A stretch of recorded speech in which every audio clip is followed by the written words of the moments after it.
Oke, sudah bisa. Oke, ya. Terima kasih Pak Ian. Baik, kita lanjutkan kembali untuk pertama nanti Ibu Naning Pranoto akan bertegur sapa dengan para hadirin. Kemudian keynote speaker dari Direktur Rumah Sakit EMC Sentul Bogor, Dr. G. Kusmiati Mars Pisqua. Kemudian ada Ibu Yayan Mariani yang akan memaparkan perlunya menulis buku. Lalu pembahasan buku Berbagi Nyawa bersama Ibu Naning Pranoto dan motivator kesehatan Dr. Handrawan Nadsul, dan kemudian seni merawat kesehatan saluran kemih oleh dokter spesialis urologi Dr. Yakobus, spesialis urologi dari Rumah Sakit EMC Sentul Bogor, Dr. Yakobus Prangbuwono, SPU. Kemudian nanti kami berharap ada bunga cerita dari para sahabat jiwa yang saya sudah lihat kehadirannya di sini. Mungkin Ibu Kartini Nurdin dan nanti beberapa lagi teman lainnya yang akan saya sebutkan. Kemudian setelah itu Ibu Naning Pranoto akan bertutur yang akan didampingi oleh Ibu Like Natalia. Kemudian tanya jawab dengan Pak Dr. Hans Nadesul dan Dr. Yakobus Prangbuwono. Baru acara terakhir door prize dan penutup. Namun sebelumnya, sebelum Ibu Naning menyambut para tamu, kami akan mengadakan satu bagian atau potongan dialog sebagai flashback dari terbitnya buku Berbagi Nyawa ini. Silakan Ibu Naning Pranoto. Terima kasih. Selamat sore. Sore ini merupakan hari yang sangat indah bagi saya, penuh rasa syukur. Teman-teman berkenan hadir dalam acara ini dan sekaligus juga merupakan syukuran bagi saya yang kemarin sudah di titik koma begitu. Untuk itu izinkan saya mengucapkan terima kasih kepada pihak yang telah membuat saya masih ada pada sore ini. Pertama, para dokter, para perawat, dan pimpinan Rumah Sakit IMC Sentul Bogor yang telah mengusada saya dengan dedikasi tanpa batas sehingga saya bisa bangkit dari keterpurukan saya. Kedua, ini pihak-pihak yang mendukung saya dalam penerbitan buku juga. Selanjutnya PT Konimed, produsen dari Koniger gel pengurang data, dari PT Rohto Indonesia, produsen tetes mata, juga dari Adaro Foundation yang tiada lelah mendukung berbagai kegiatan saya sebagai pegiat literasi untuk prestasi, profesi, maupun pencerahan. Berikutnya, kami sampaikan juga kepada ERA, ini sebuah agen properti yang juga membuat saya menjadi seperti rumah jiwa. Dan di samping itu secara pribadi izinkan saya juga mengaturkan tidak sekadar terima kasih tapi lebih dari itu. Pertama kepada Direktur Rumah Sakit IMC Sentul Bogor, Jawa Barat, Dr. G. Kusmiati Mars Pisqua. Dua, para dokter yang menyembuhkan saya. Pertama-tama Dr. Yakobus Prangbuwono, SPU. Kedua, Dr. Aruna Weni, Special Anesthesia. Dr. Slamet Sukmajaya, spesialis penyakit dalam, Dr. Yohanes Lataulin, spesialis kandungan, dan juga Wakil Direktur Pelayanan Medis Rumah Sakit IMC Sentul Bogor, Dr. Cahyo Kusumo Wijoyo, MM. Juga kepada Dr. Iwayan Yudiana, spesialis urologi dari Rumah Sakit di Bali. Berikutnya kepada sahabat saya, Dr. Doni. Beliau adalah yang mendirikan komunitas dokter keluarga di Sentul Suci, Bogor.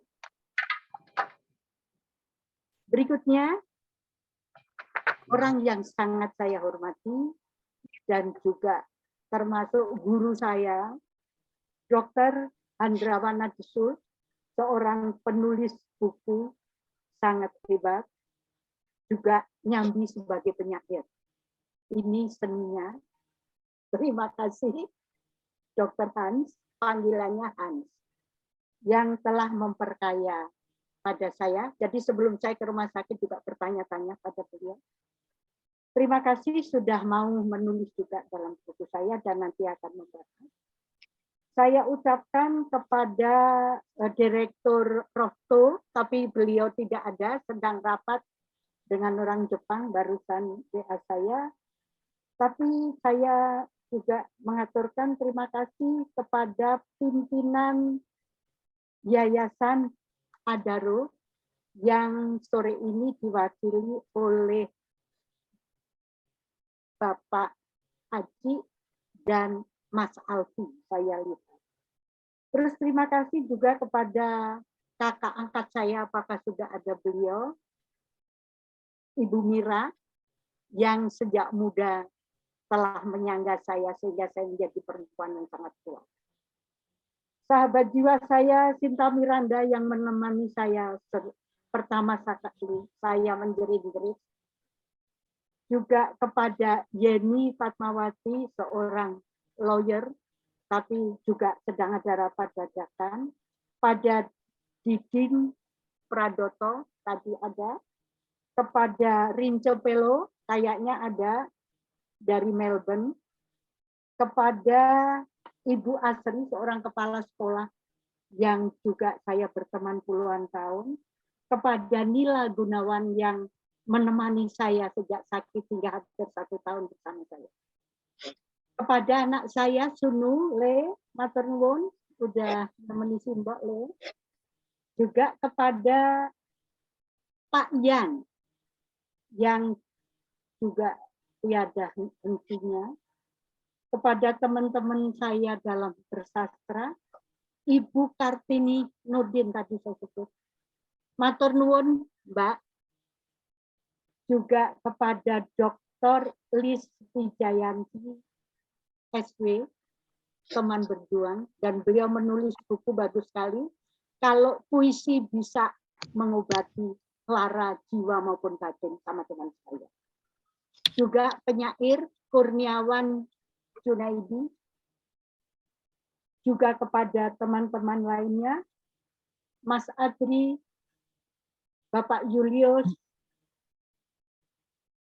Ibu Endang, Ibu Rini, dan seterusnya. Terima kasih sudah menyangga saya dalam kegiatan berpena. Tanpa pena mungkin saya sudah tiada. Demikian. Terima kasih.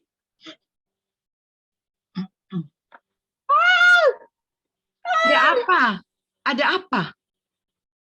Ada darah di ember. Kok bisa di situ? Kok ada di situ? Itu pipisku.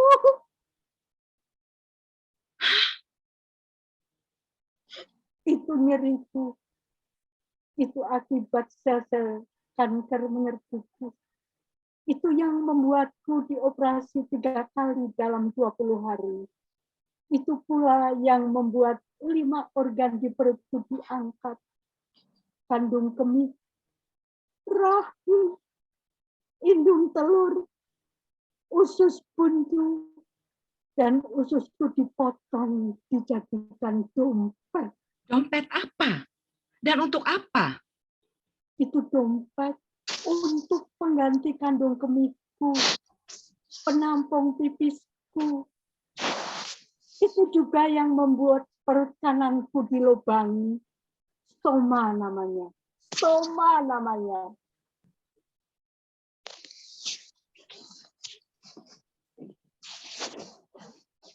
Stoma itu mengalirkan pipisku dari dompet usus itu, ditampung kantong urostomi. Itulah sisa hidupku. Menyandang kantong penadah pipis disebut ostomik. Itu kantong harus dikosongkan setiap jam. Karena pipis mengalir tiada henti. Tapi aku rapopo. Aku rapopo. Sakit. Itu dulu. Itu dulu aku sakit sekali. Itu dulu. Tapi aku sekarang sudah bangkit. Tangan-tangan Tuhan menyelingkuh. Aku sudah menerima apa yang harus kuterima. Semuanya melalui proses penyembuhan. Tapi aku pernah gila. Aku pernah mau bunuh diri. Aku tidak tahan, sakit sekali. Tapi aku sekarang sudah bangkit. Saya sudah sembuh. Itulah kisahku yang sangat panjang. Maka aku menulis buku untuk berbagi nyawa bagi yang memerlukannya. Terima kasih kepada orang-orang yang telah mendukungku. Saya telah bangkit. Saya telah sembuh. Terima kasih. I wake and smile. Nah, buku Berbagi Nyawa akan kita luncurkan sore ini. Dan sebagai pembukaan, mari kita dengarkan dari Ibu Dr. G.A. Kusmiati Marsvisqua selaku Direktur Rumah Sakit EMC Sentul Bogor. Silakan Ibu Dr. Kus. Ya, terima kasih Bu Sinta. Di dalam tubuh yang sehat terdapat jiwa yang kuat. Dengan jiwa yang kuat, maka tubuh pun dapat dipertahankan untuk tetap sehat. Assalamualaikum warahmatullahi wabarakatuh. Salam sejahtera. Om Swastiastu, Namo Buddhaya. Alhamdulillah, puji Tuhan. Saya panjatkan doa ini karena begitu besar kasih Allah. Bukan saja pada Bu Nani yang telah merasakan penyertaan Allah di sepanjang hidupnya. Terutama di saat masa sulit berjuang melawan penyakit. Namun juga saya bersyukur karena Tuhan izinkan saya bertemu dengan Bu Nani, perempuan hebat yang satu ini. Bukan satu kebetulan, namun saya yakin ini adalah rencana Tuhan. Terima kasih Bu Nani yang telah mempercayakan perawatan kesehatannya pada rumah sakit di EMC Sentul. Sesungguhnya pada awalnya saat Dr. Pram menyampaikan izin untuk melakukan tindakan bedah urologi sehubungan adanya kemungkinan keganasan kandung kemih yang diderita pasien yang saat itu sedang dirawatnya, saya bertanya kepada tim medis seberapa berat kondisi pasiennya dan adakah penyulit yang harus diwaspadai. Kasus ini apakah sesuai dengan kompetensi yang dimiliki dokter yang ditangani? Apakah tidak sebaiknya dirujuk saja pada rumah sakit yang memang SDM dan sarana prasarananya lebih mumpuni? Tentunya kami harus fokus kepada kondisi kesehatan pasien karena kami ingin hasil yang terbaik. Namun saat itu saya diinfokan bahwa pasien menginginkan tetap dirawat dan ditangani di RSDM Sentul. Tentunya ini merupakan satu kehormatan bagi kami, kepercayaan yang sangat luar biasa. Setelah berdiskusi dengan pasien dan tim medis, disepakati pasien tetap dirawat di IMC Sentul dan untuk tim medis akan diundang pakar dokter bedah urologi konsultan onkologi yang merupakan guru dari Dr. Yakobus Prang untuk mendampingi dan memimpin jalannya operasi. Untuk sarana dan prasarana Rumah Sakit IMC Sentul tentu menyiapkan sesuai dengan kebutuhan untuk tindakan tersebut.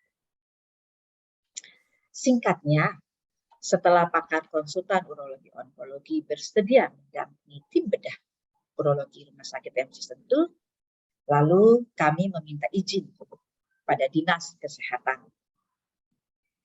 dan ID Kabupaten Bogor untuk melaksanakan tindakan operasi ini dengan pendampingan pakar bedah urologi onkologi yang kami undang. Pasca operasi, di mana beberapa bagian organ yang terdampak oleh tumor terpaksa diangkat atau dibersihkan, dan Bu Naning pun dirawat di ICU untuk beberapa waktu. Kondisi yang jauh dari menyenangkan tentunya. Terlebih bagi Bu Naning, perempuan hebat yang sangat mandiri ini tidak terbiasa berbaring dan dilayani. Puji Tuhan, kondisi Bu Naning bisa cepat pulih. Saya kira kondisi ini dikarenakan sikap tegas, kuat, dan sangat mandiri, serta komunikasi dan jalinan kepercayaan dengan tim medis. Dan tentunya juga dukungan para sahabat. Diiringi kepasrahan pada kasih ilahi yang membuat kondisi Bu Naning bisa segera pulih. Sekali lagi saya katakan saya sangat beruntung. Tuhan pertemukan saya dengan Bu Naning, perempuan hebat yang menjadi inspirasi saya dalam kehidupan.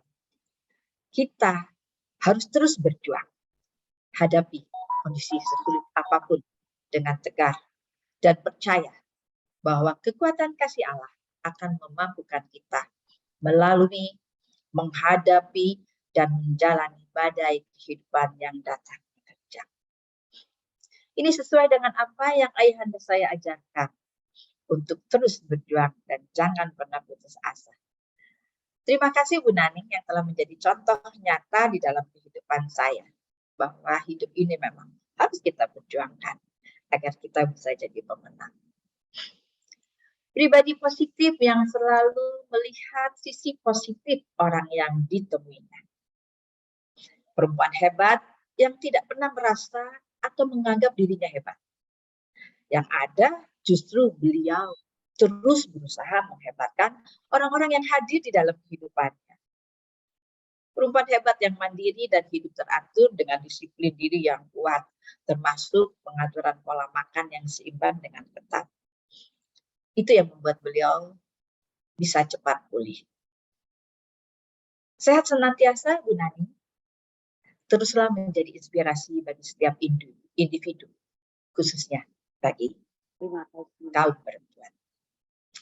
Terima kasih Dr. Prang yang boleh menjadi saluran berkat bagi kami. Tuhan limpahkan selalu anugerah di sepanjang langkah karya kehidupan Bu Naning dan Dr. Prang serta seluruh tim medis dan para medis yang terlibat. Saya tahu mereka juga berusaha sedemikian rupa untuk memberikan yang terbaik. Selamat atas peluncuran buku Berbagi Nyawa Bu Naning, buku yang sangat bagus dan bisa memberi kekuatan bagi siapapun yang membacanya. Terima kasih Bu Naning, berkah dalam. Terima kasih. Semoga hari ini menjadi hari yang penuh keberkahan bagi kita semua. Wassalamualaikum warahmatullahi wabarakatuh. God bless you. Terima kasih Dr. Kus untuk paparan dan kata-kata kunci yang catatan yang betul-betul sangat berarti bagi kami semua. Terima kasih, Tuhan memberkati. Selanjutnya mari kita dengarkan Ibu Yeyen Mariani, Dr. Yeyen Mariani yang akan memaparkan tentang perlunya menulis buku, dan ini sudah dilakukan Ibu Naning sejak berpuluh tahun yang lalu. Jadi mari kita dengarkan bersama. Silakan Ibu Yeyen, Dr. Yeyen Baik, Mariani. terima kasih. Terima kasih Mbak. Assalamualaikum warahmatullahi wabarakatuh. Selamat petang pada semuanya, ibu-ibu, rekan-rekan, para dokter, dan budayawan, sastrawan yang telah hadir di acara ini. Mbak Nani yang saya cintai, saya bangga dan berterima kasih atas undangan Mbak Naning untuk hadir di acara Zoom ini, dan saya tidak pernah menyangka bisa bertemu lagi Mbak Naning beberapa hari yang lalu. Ketika mendengar ceritanya luar biasa, saya merasa Mbak Naning itu sebagai guru saya juga, karena saya belajar untuk bisa menulis pada beliau juga. Tapi yang terlebih lagi bagi saya adalah bahwa ada banyak pelajaran yang bisa kita timba dari buku Berbagi Nyawa. Saya tentu tidak akan mengulas bagaimana pentingnya menulis, tetapi saya ingin sedikit mengulas tentang pesan apa yang bisa kita pelajari atau kita dapatkan dari buku Bu Naning sekilas saja. Dan saya atas nama Ketua Umum Himpunan Pembina Bahasa Indonesia ingin menyampaikan sesuatu terkait dengan pentingnya menulis itu. Yang pertama saya ingin menyampaikan kepada Mbak Naning dan pada rekan semua bahwa ketika saya membaca buku Mbak Naning ini, saya tidak dapat menahan air mata begitu. Saya mengenal Mbak Naning sebagai orang yang sangat tegar, perempuan yang sangat mandiri, teguh pada pendiriannya, dan saya tidak bisa membayangkan seperti apa keadaannya ketika beliau menjelaskan atau memaparkan kondisinya ketika mulai ke rumah sakit dan seterusnya. Luar biasa. Intinya bagi saya, pesan yang dapat diambil dari buku Berbagi Nyawa ini, yang pertama, saya teringat ya pada satu slogan agama tentu, di balik musibah pasti ada hikmah. Saya mengambilnya itu. Jadi Mbak Naning, sakit itu merupakan satu musibah sekaligus juga ujian. Tetapi di balik itu pasti ada hikmah. Dan saya yakin hikmahnya banyak sekali. Bukan saja dapat diambil bagi Mbak Naning sendiri, tapi hikmah itu dapat dipelajari oleh yang lain juga, terutama yang bisa membaca buku Mbak Naning itu. Saya belajar dari Mbak Naning, dari buku Mbak Naning itu, satu pelajaran yang luar biasa. Pertama, pelajaran bagaimana kita harus berserah diri kepada Yang Maha Pencipta. Ketika dihadapkan pada situasi yang luar biasa, dan mungkin tidak semua orang mampu menghadapinya, Mbak Naning mengatakan bahwa saya berserah diri kepada Tuhan Yang Maha Kuasa. Sekalipun harus mengambil nyawa saya siap. Perserahan diri yang luar biasa dan kesiapan batin juga mental yang luar biasa, dan itu sebetulnya membuat atau menimbulkan satu kekuatan yang luar biasa bagi Mbak Naning menghadapi situasi yang sangat menakutkan bagi semua orang, saya kira. Nah, itu penyerahan yang luar biasa, penyerahan diri kepada Yang Maha Kuasa, dan di situ kita dapat belajar bahwa sesungguhnya yang punya kuasa adalah hanya Tuhan. Tetapi penyerahan yang dengan sepenuh hati itu membangkitkan semangat yang luar biasa sehingga Mbak Naning bisa lolos dari kungkungan penyakit yang sangat menakutkan itu. Yang kedua, sebagai perempuan, saya melihat Mbak Naning ini sebagai seorang perempuan yang amat tegar, yang berani menghadapi sesuatu yang sangat menakutkan. Ketegaran yang luar biasa itu dihadapi dengan sesungguh-sungguhnya. Dan bahkan apa yang dialaminya itu menjadi inspirasi, seperti yang disampaikan oleh Ibu dari rumah sakit tadi, bahwa apa yang dialami oleh Mbak Naning itu menjadi inspirasi bagi kita semua yang membacanya. Dan ini pelajaran yang luar biasa. Perempuan sendiri memiliki keteguhan yang luar biasa dan keberanian yang luar biasa menghadapi situasi yang sangat menakutkan itu. Dan akhirnya Mbak Naning bisa menjadi pemenangnya. Yang selanjutnya adalah bahwa dari buku itu saya mengambil pesan bahwa satu kebersamaan yang luar biasa yang diwujudkan dari cinta kasih yang luar biasa di antara sesama, dari para dokter, para tenaga medis, dan para sahabat Mbak Naning yang bisa membangkitkan semangat luar biasa untuk menjalani masa-masa sulit Mbak Naning itu. Jadi itu pelajaran-pelajaran bagi kita yang kita dapat ambil hikmahnya, sehingga itu menjadi pelajaran juga bagi kita semua dalam menghadapi hidup ini. Karena kita tidak pernah tahu apa yang akan terjadi di masa depan kita, tetapi pelajaran-pelajaran itu kita bisa jadikan contoh juga yang dapat kita teladani untuk kita laksanakan jika kita dihadapkan pada situasi yang seperti itu. Mbak Naning, Bapak Ibu sekalian yang saya hormati, akhirnya saya ingin menyampaikan bahwa sebagai Ketua Umum Himpunan Pembina Bahasa Indonesia, menulis itu merupakan satu hal yang sangat baik. Pertama, kalau dari sisi melihat buku ini, bahwa menulis bisa menjadi sarana terapi untuk menghilangkan sakit ya, secara bertahap tentunya. Bahkan kalau sampai menjadi satu buku seperti ini, saya kira ini luar biasa. Saya ingat satu halaman yang Mbak Naning dihadapkan pada situasi tertentu, lalu dia membuat satu puisi yang khusus ditujukan untuk dokter Prang waktu itu, dan saya mengamati itu luar biasa. Jadi apa yang dirasakan, sekalipun ada rasa takut luar biasa atas cinta kasih semua orang yang ada di lingkungan Mbak Naning bisa tegar, dan akhirnya dia bisa menulis. Saya kira menulis puisi pada saat itu merupakan bagian dari bagaimana cara Mbak Naning menghadapi situasi yang menakutkan itu dengan mengutarakan perasaannya dalam tulisan, dan itu akhirnya menjadi satu karya. Yang kedua, dengan menulis itu ada ilmu yang ditularkan.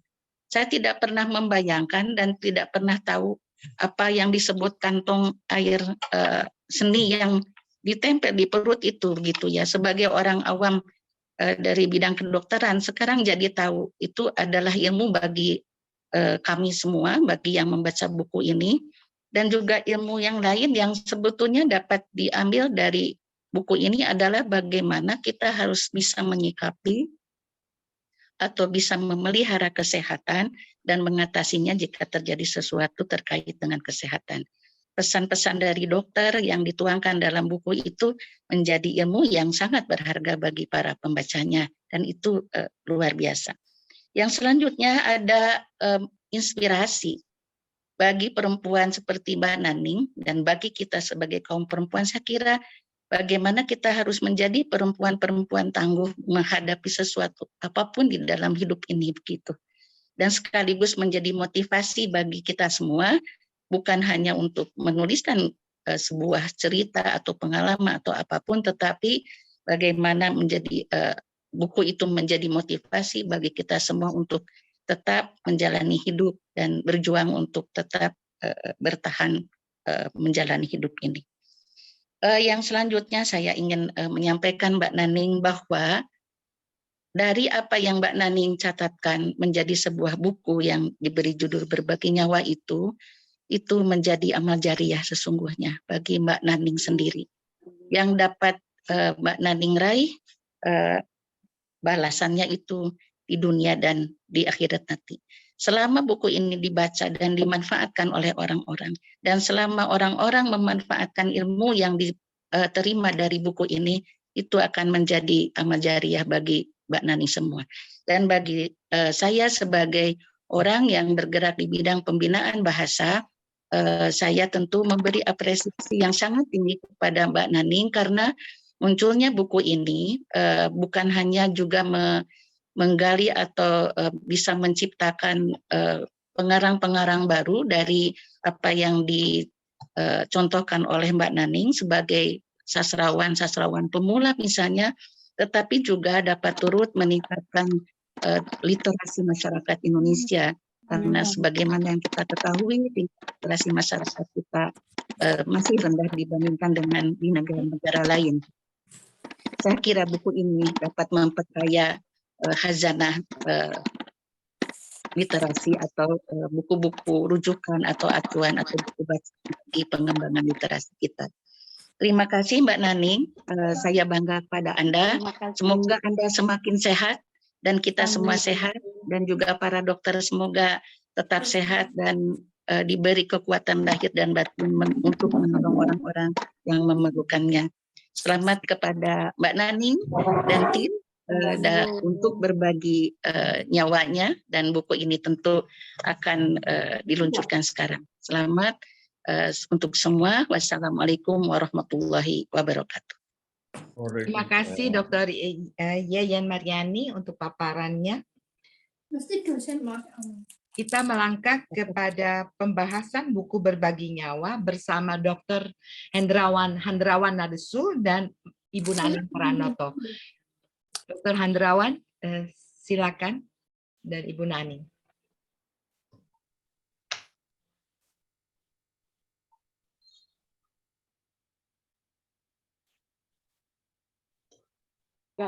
Terdengar suara saya? Terdengar. Terdengar. Terima kasih. Hadirin sekalian, saya senang bisa ketemu sejawat Dr. Kusmiati. Dan saya senang tadi beliau menyampaikan seolah-olah membuka jalan. Ya, ini satu hal yang bukan kebetulan.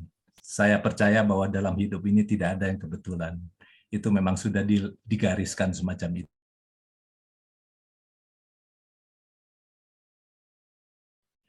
Direktur Rumah Sakit EMC Sentul, dan lebih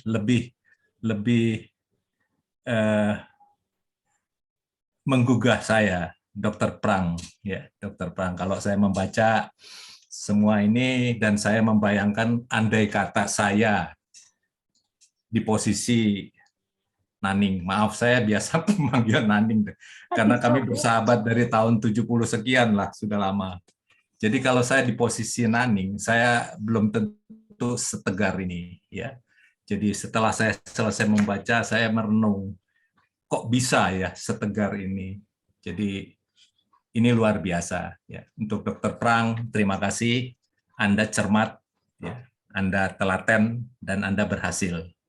Karena ilmu yang Anda miliki itu sudah memberikan satu pertolongan, ya mungkin berbagi jiwa. Karena apa yang saya alami selama ini sebagai dokter, bahwa semakin maju teknologi dan ilmu kedokteran, ternyata itu membukakan jalan sehingga terinspirasi. Naning ini menyatakan berbagi nyawa. Ya. Jadi ada peluang yang bukan kebetulan, saya kira. Ya. Dan ini luar biasa. Jadi kasus Naning Pranoto ini bukan kasus biasa. Ini kasus luar biasa yang hanya bisa berhasil dan selesai dan memberikan satu spirit wake up and smile.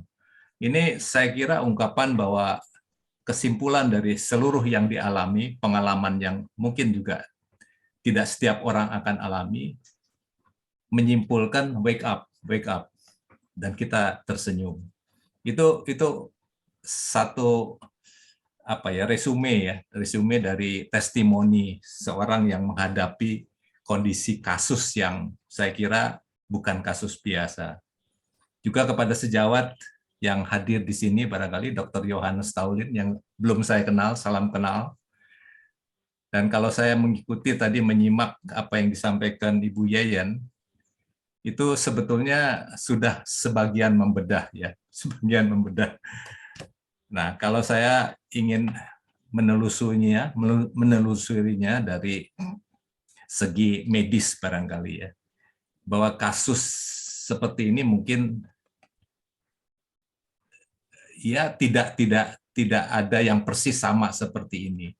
Bahwa kasus kanker ya, tapi kasus kanker dengan berdampak terhadap beberapa organ, sehingga ini menjadi complicated. Ya. Jadi terus terang, Kalau saya baca betul-betul complicated sehingga harus dikorbankan beberapa organ, dan ini pekerjaan yang tidak mudah ya. Saya kira tidak mudah untuk menyisihkan ya di mana perlengketan sudah terjadi yang sumbernya dari kandung kemih. Nanti saya akan bicara sedikit saja tentang kanker supaya dari buku ini kita memetik hikmah ya, apa sebetulnya di balik itu. Nah,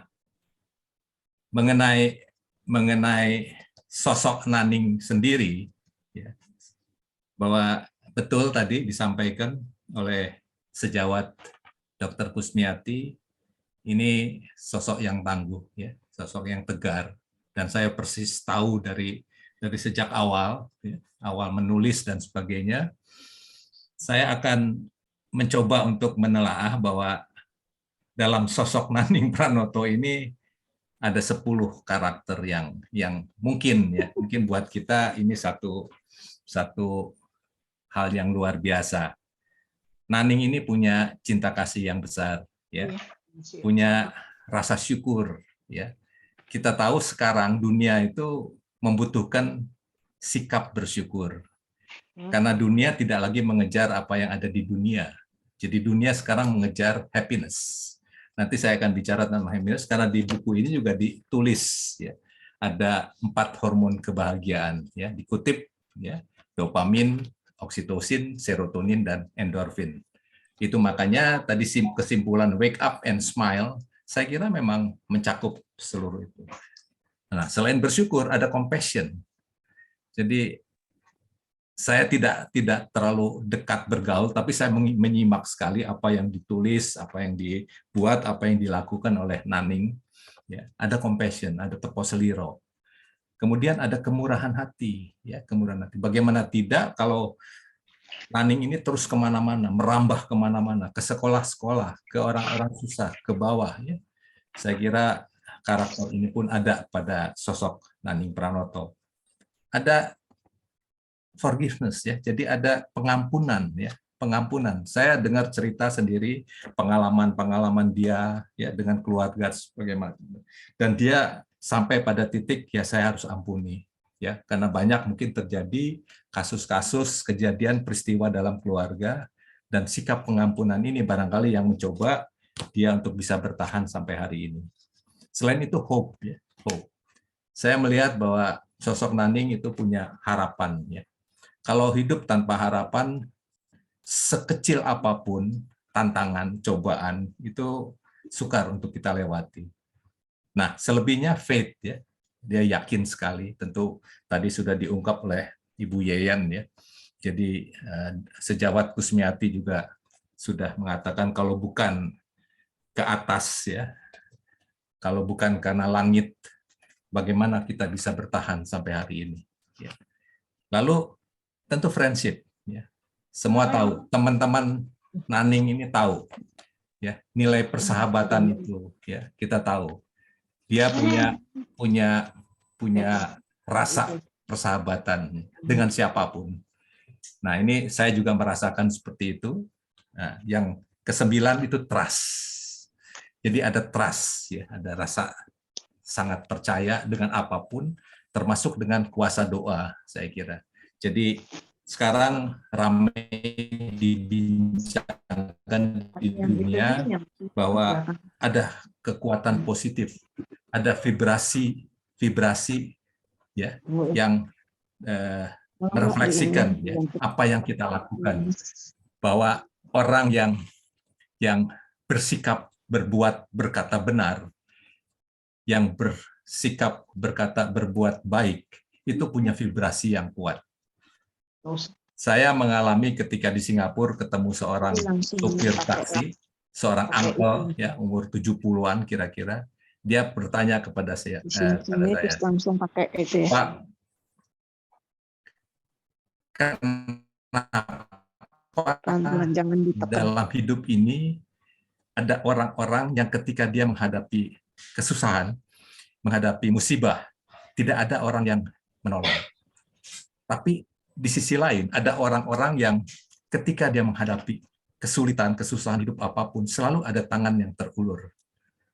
Saya tidak menjawab, tapi uncle sopir taksi ini bilang, karena orang ini berbuat baik. Jadi saya sangat berkeyakinan sampai hari ini, termasuk saya menemukan ini juga pada sosok Naning Pranoto. Jadi vibrasi kebaikan, ya, berbuat baik dan benar, itu ternyata punya vibrasi yang kuat. Kita tidak bicara tentang karma dan sebagainya, tapi banyak pengakuan testimoni yang mengatakan, kok hidup saya begini gampang. Maaf, ini mungkin agak suara saya masih terdengar? Tadi unstable. Ya, ada Masih terdengar. Oke. terdengar. Ya. Jadi vibrasi yang kuat itu, kita berbuat baik, kita berbuat benar, itu selalu ada tangan yang menolong ketika kita membutuhkan. Jadi ini sebetulnya ada hikmah bahwa alangkah baiknya kalau hidup kita ini kita isi saja dengan perbuatan baik dan benar. Dan di situ secara saintifik, dan saya membaca itu, jadi bukan saja semata-mata kekuatan yang supranatural, ya, tapi ada kekuatan yang memang keluar dari vibrasi, dari gelombang. Nah, yang terakhir adalah karakter sacrifice. Jadi pengorbanan. Saya tahu Naning punya pengorbanan yang tidak sedikit. Ya, dia bisa memiliki, punya aset sampai sekarang ini, sebagian juga mungkin ada yang harus bagian dari pengorbanan dia. Itu sosok Naning. Selebihnya barangkali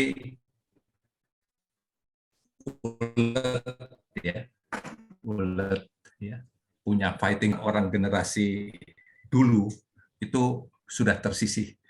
Tapi saya melihat karya-karya Naning sampai hari ini, apapun dia tulis, ya, creative writing misalnya, dia mengajak saya untuk membuat buku, saya kira, ya, juga jadi bukan yang biasa-biasa saja. Murah hati sudah saya sebutkan, dan dia tangguh, tegar, ya sudah saya sebutkan. Nah, satu hal bahwa karena Naning ini menulis, ya, jadi saya beruntung dan teman-teman pegiat sastra juga, termasuk Sinta Miranda yang sudah lama, bahkan dengan suaminya saya kenal sejak dulu. Nah, itu juga punya keuntungan. Artinya kenapa? Sastra, orang yang menulis sastra, bergiat di kesenian, itu bukan otak kirinya saja yang tajam. Dan saya tahu setelah saya sekolah dokter, oh ternyata saya beruntung, ya. Selain saya menguasai ilmu, ya, ilmu sains, saya juga bergiat, ya, aktif dalam kegiatan bersastra. Saya rasa punya ketajaman dua belahan otak. Ibu Yeyan tadi mungkin saya perlu lengkapi bahwa menulis itu bukan saja mencerdaskan atau menambah tajam otak kiri yang analitis, tapi juga menajamkan otak kanan yang kreatif, yang wise. Jadi orang itu sukses bukan karena dia pintar saja, orang sukses juga karena dia tajam otak kanannya. Hakim yang tahu bahwa pasal-pasal atau ayat-ayat mencuri itu harus dihukum, tapi hakim yang wise, kalau dia otak kanannya tajam, dia belum tentu menghukum kalau orang itu mencuri singkong untuk makan. Nah, itu bedanya dengan orang yang tidak wise, ya. Saya kira semua pejabat, presiden bahkan harusnya otak kanannya pun ditajamkan agar lebih bijak, ya, mengambil keputusan. Nah, hal lain bahwa tampak jelas dari buku Naning, judul-judul babnya itu puitis, ya. Lubang musim semi di perutku. Itu hanya orang yang punya sentuhan sastra yang akan membuat topik-topik di setiap judulnya. Dengarlah nyeri lukaku. Yang tidak tersentuh, yang tidak punya apresiasi terhadap sastra, sukar untuk menemukan rasa bahasa seperti ini. Naning punya rasa bahasa yang tajam, saya kira. Nyeri yang berseri, ya. Nyeri yang berseri.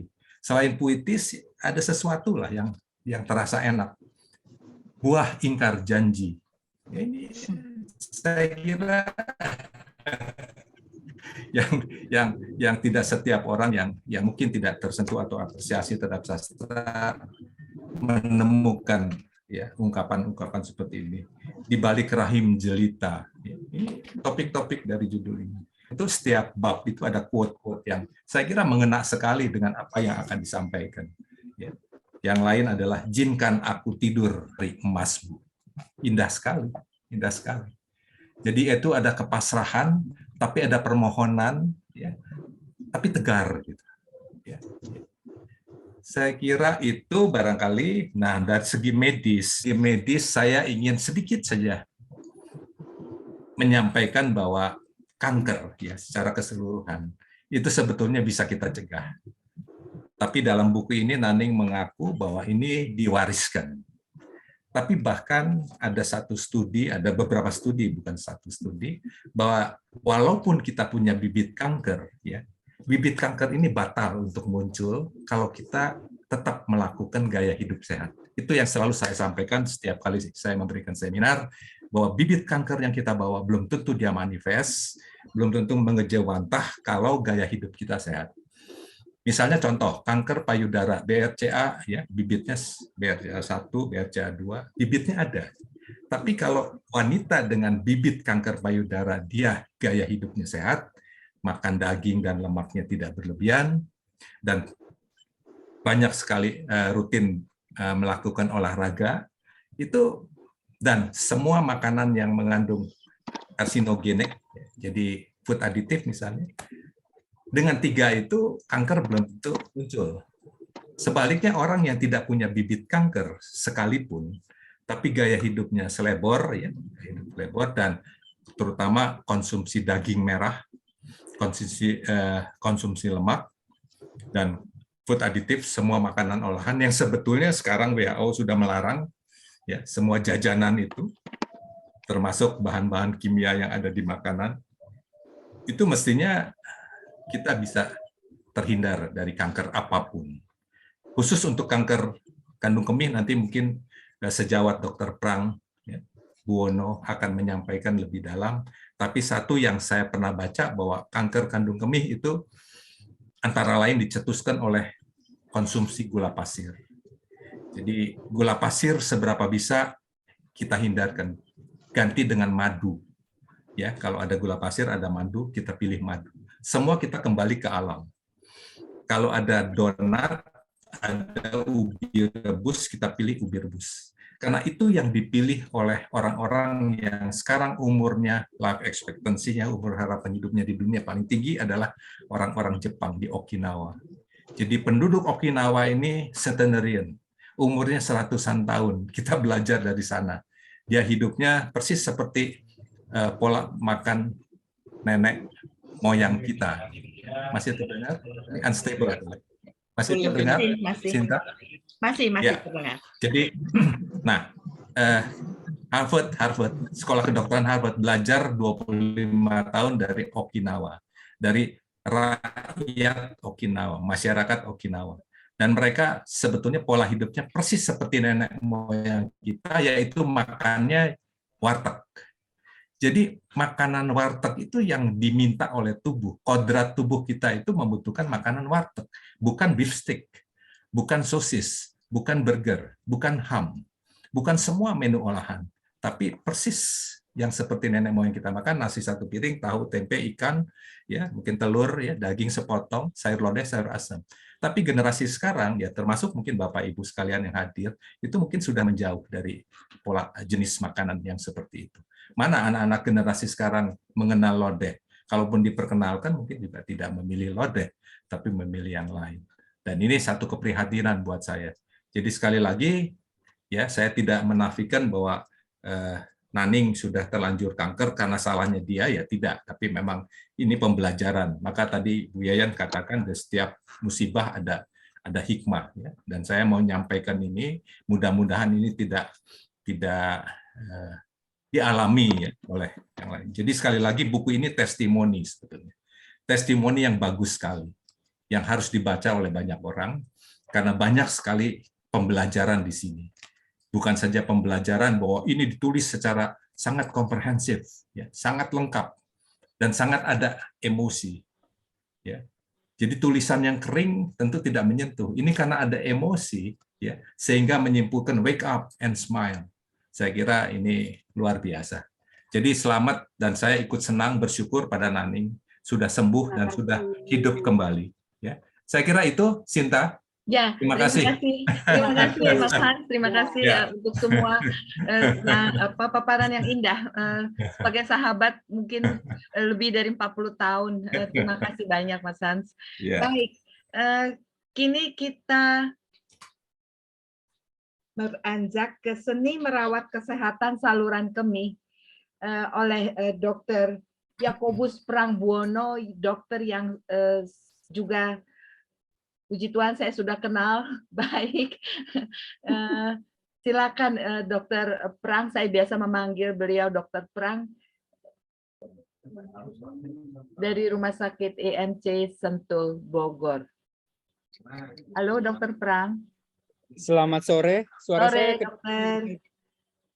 Ya, selamat sore. Assalamualaikum warahmatullahi wabarakatuh. Selamat sore semuanya. Salam sejahtera. Sore ini suatu kebahagiaan tersendiri juga buat saya. Sebelum memasuki topik merawat saluran kencing, mungkin saya boleh ya, Bu Naning, minta untuk membacakan puisi yang ditulis Bu Naning. Silakan. Silakan dokter. Judulnya Perjalanan Soneta Kalbu. Aku bertemu denganmu dalam gelap, ketika ada sungai darah dalam perut lukaku. Kau hentikan alirnya dengan cahaya harapan. Tubuhku yang terkulai, kau hidupkan detaknya. Lalu aku tertidur di kereta putih di belas hasta. Kembang kematian berguguran di ujung rambutku. Ketika siuman kau memasang tangan dan sepasang kakiku, wajahku kau poles dengan rona pupur senyuman bidadari saketi. Keesokan harinya kau ajari aku berjalan menuju kencana takhta matahari. Sungguh hangat pucuk jemarimu, kala kau menggandeng sisa nyawaku. Mencipta perjalanan Soneta Kalbu. Terima kasih Bu Naning untuk puisinya.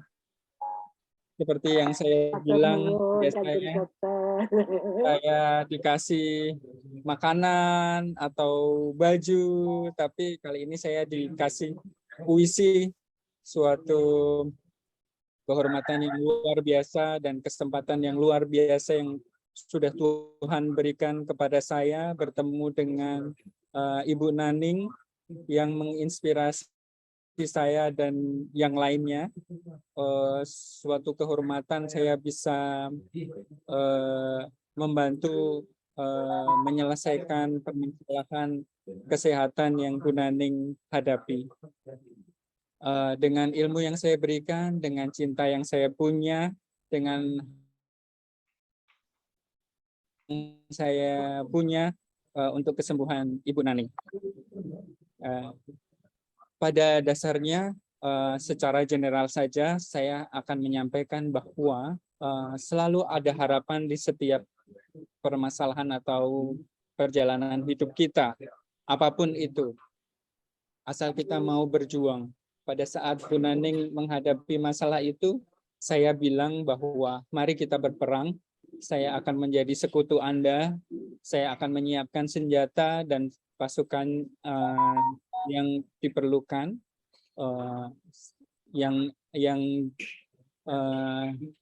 akan memenangkan untuk memenangkan peperangan ini.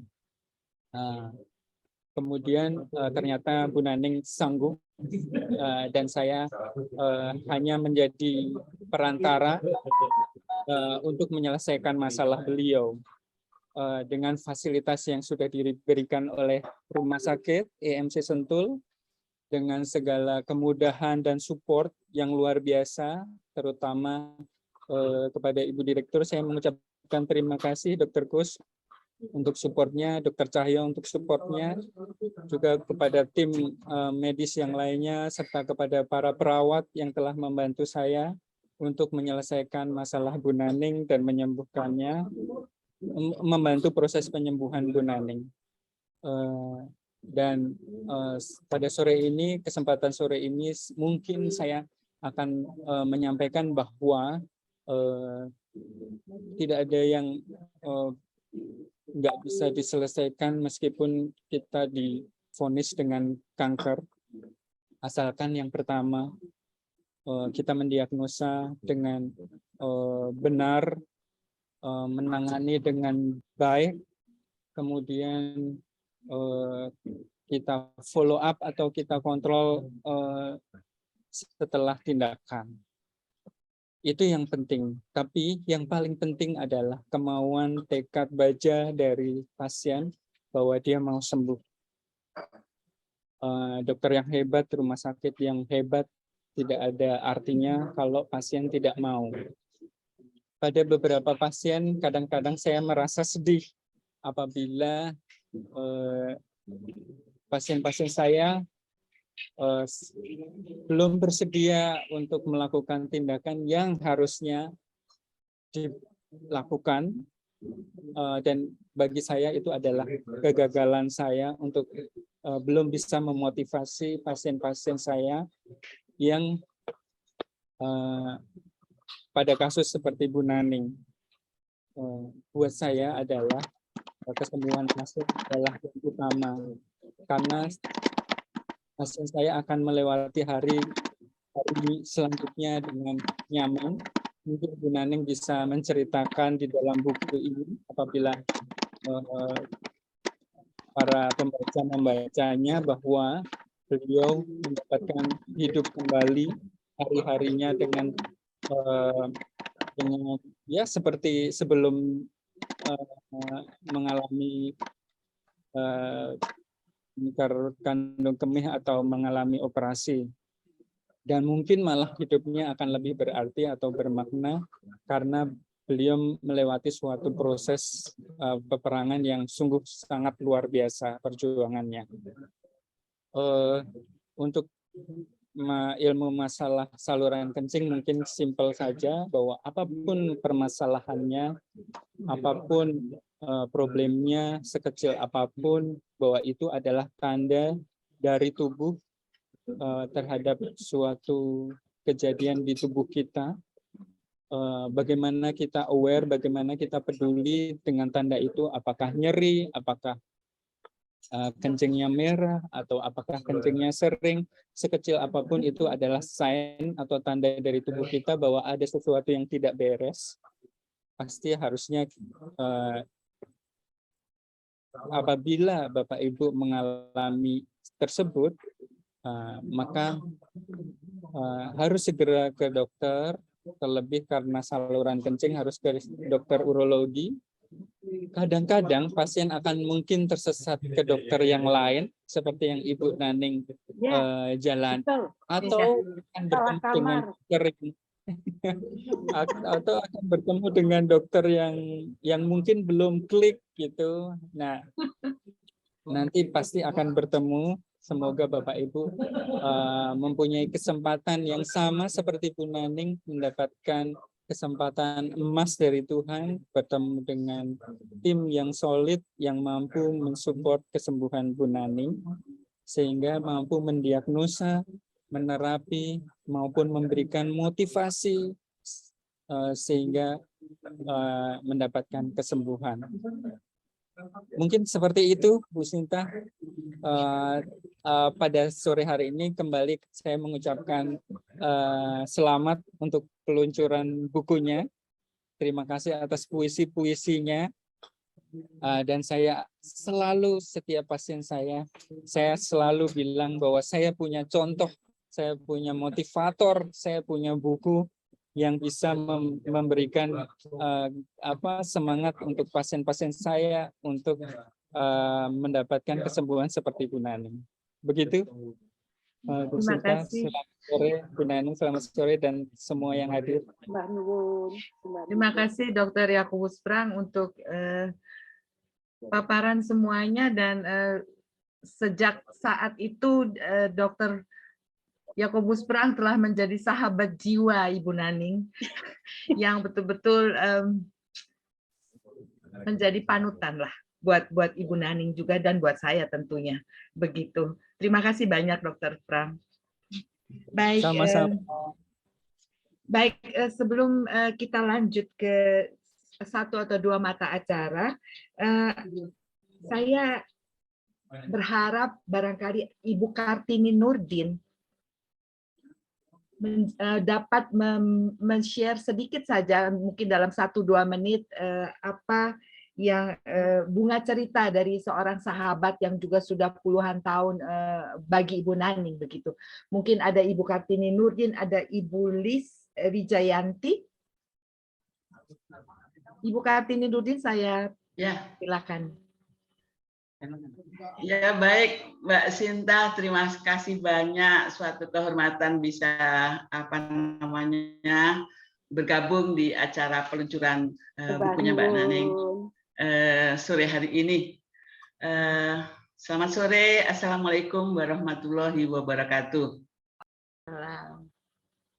Saya rasanya kenal deh sama Dokter Prang, Jakobus Prang ya, Dok?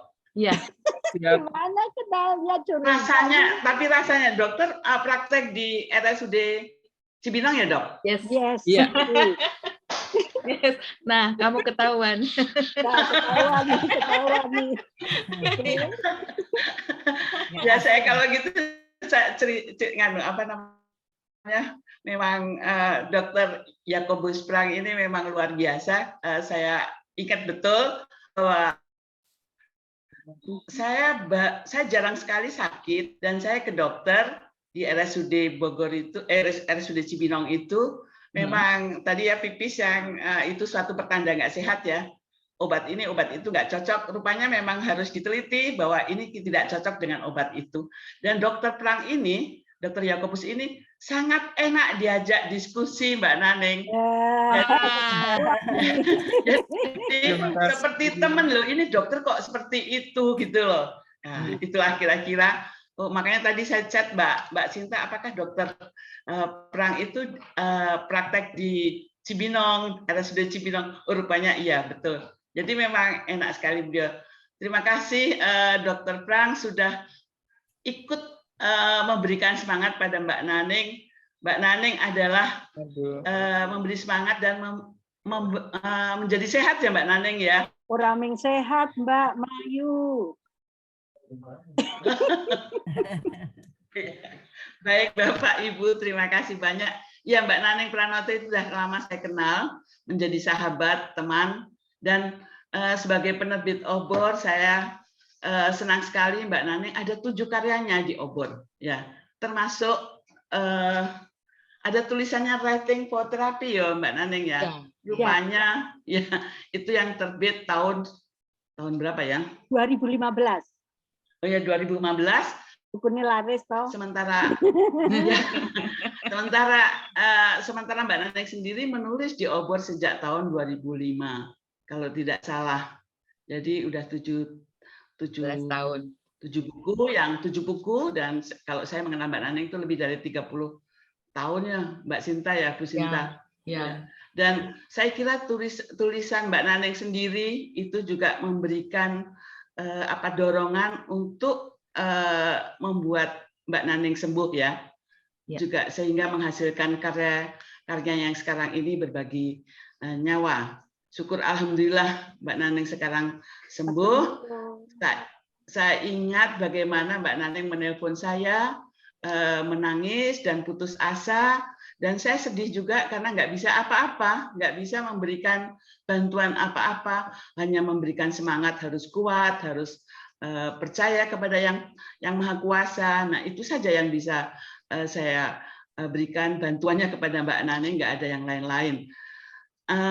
Mungkin hanya mengucapkan selamat dengan terbitnya buku Berbagi Nyawa. Mudah-mudahan Mbak Naning sehat terus dan terus menulis, memberikan pengayaan kepada kita semuanya. Terima kasih kepada Bapak Ibu semuanya. Selamat sore, selamat sehat, salam sehat, dan wassalamualaikum warahmatullahi wabarakatuh. Terima kasih banyak Ibu Kartini Nurdin, terima kasih dan sehat selalu. Amin. Saya beranjak ke barangkali ada Ibu Dr. Lis Wijayanti. Halo, apakah? Ya Ibu. Ya, silakan Ibu ya, Dr. Lis. Ya, Ibu Bapak yang saya hormati, terutama Mbak Naning, Mbak Yu saya ketemu gede. Saya mengenal Mbak Naning sudah cukup lama, 2010, tapi di dalam perjalanan persahabatan itu ada blank-blanknya, ada kosong-kosongnya karena kesibukan saya dan banyak sekali yang sehingga tidak memungkinkan selama dari 2010 sampai sekarang itu terjadi secara intens. Tapi Mbak Naning selalu terselip di dalam doa saya. Dan saya yakin saya pun selalu beliau doakan. Bagi saya Mbak Naning itu seorang guru, ya, guru, motivator dan inspirator. Karena kepada beliaulah saya belajar tentang sastra. Saya diajarin menulis dan dipaksa membukukan karya saya yang ngelemprak selama 30 tahun. Jadi saya punya buku pertama diterbitkan oleh satu penerbit kecil di Yogyakarta dan itu atas jasa besar Mbak Naning dan almarhum Mas Ides yang motivasi saya dan memaksa dengan caranya sehingga saya berani membukukan puisi-puisi saya yang tidak seberapa bagusnya karena masih pembelajar. Saya sangat tercekat setiap kali mendengar cerita tentang bagaimana Mbak Naning berjuang melawan penyakitnya. Ya, menurut saya beliau adalah seorang yang selected, terpilih oleh Tuhan untuk menerima karunia berupa ujian yang tidak ringan. Karena tidak semua orang dikaruniai ujian seperti itu. Dan beliau tidak sekedar kuat, tapi beliau seorang yang sangat tough di dalam memperjuangkan sesuatu, ya. Dan beliau capable, memiliki kapabilitas yang luar biasa. Tadi sudah banyak diceritakan bagaimana beliau mampu mengubah sebuah kondisi lara raga yang perih menjadi satu kekuatan untuk mempertahankan kehidupan selanjutnya. Dan ini adalah sebuah pelajaran untuk kita semua, terutama untuk saya. Saya pikir tadinya saya yang paling sakit, Mbak Naning. Saya mungkin belum sempat cerita bahwa dalam perjalanan kehidupan saya juga ada operasi-operasi kecil. Saya pikir saya yang paling tersakiti dengan ujian sakit-sakit itu. Ternyata yang Mbak Naning alami sesuatu yang jauh lebih berat. Jadi ini menjadi pemicu pembelajaran untuk saya untuk menjadi lebih tough melawan penyakit-penyakit.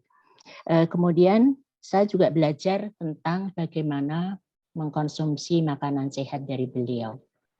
Saya terkesan sekali setiap saya sowan dan berkesempatan membersamai belanja itu selalu yang dipikirkan adalah orang lain.